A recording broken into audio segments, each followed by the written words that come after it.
সেখান থেকে প্রথম হয়েছে বাদরুদ্দোজা দাওরা জামাত থেকে। মঞ্চে এসে পুরস্কার নিয়ে যাবেন। বাদরুদ্দোজা দাওরা জামাত থেকে সেক্রেটারি সাহেবের কাছ থেকে পুরস্কার নিয়ে যাবেন। দ্বিতীয় হয়েছে নূর ইসলাম দাওরা জামাত থেকে।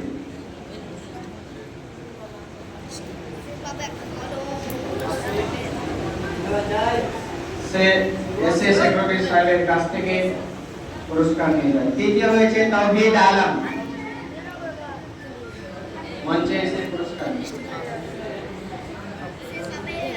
তারপরে উর্দু বক্তব্য। উর্দু বক্তব্যে প্রথম হয়েছে নাসিরউদ্দিন হামেসা থেকে। সে এসে সদস্য সানি সাহেবের কাছ থেকে পুরস্কার নিয়ে যাবে। তৃতীয় হয়েছে মোহাম্মদ ইউসুফ, সে রয়েছে সানি সাহেবের কাছ থেকে পুরস্কার নিয়ে। মোহাম্মদ ইউসুফ।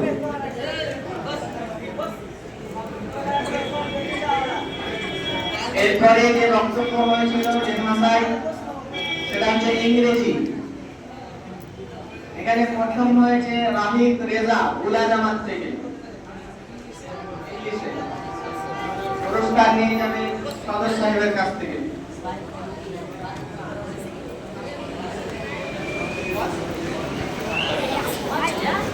সেকেন্ড হয়েছে মুস্তাকিম। দ্বিতীয় হয়েছে উলা জামাত থেকে মুস্তাকিম। এর পরের প্রতিযোগিতা কিরাত হিফজ বিভাগ থেকে।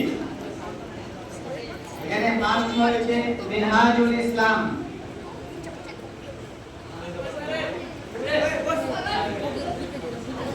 মাস্টার সাহেবের কাছ থেকে পুরস্কার নিয়ে যাবে। দ্বিতীয় হয়েছে সাফওয়ান এবং তৃতীয় হয়েছে সাকিবুল হাসান। তৃতীয় হয়েছে সাকিবুল হাসান।